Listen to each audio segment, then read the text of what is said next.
Good morning guys! Tuturo ko sa inyo kung paano mag-transfer ng pera gamit yung phone number. So maglalagin na tayo dito sa ating account at magta-transfer tayo ng 500 MOP.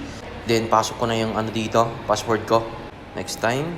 Then nandito na tayo sa ating account, sa ating ICBC mobile banking at makikita mo yung easy transfer dito. Yung mapapansin mo yung easy transfer. Then, pindutin mo lang yung easy transfer pag nagtatransfer ka ng pera dito, no? Then, gagamitin na yung phone number dito. 3631 6809-3631, no? Done. Then, nandito na yung number ng papadalahan natin. Then, click mo lang yung continue. Then, kung magkano, no? Nandito na.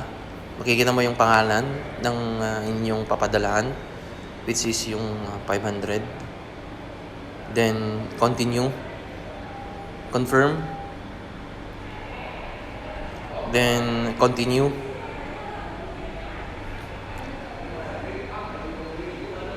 Then, get code natin.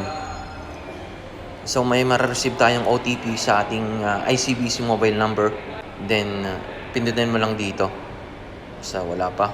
ICBC mobile OTP 878. Yun. Done. Confirm natin.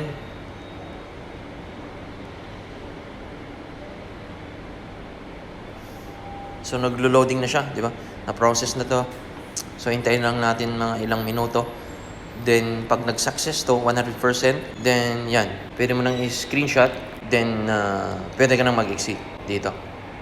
So, na-transfer na natin. Double check yung account natin.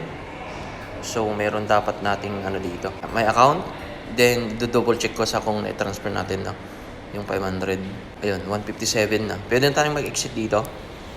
Log out natin. Confirm. Ganun lang guys, kasimple. Sa easy transfer sa ICBC, no?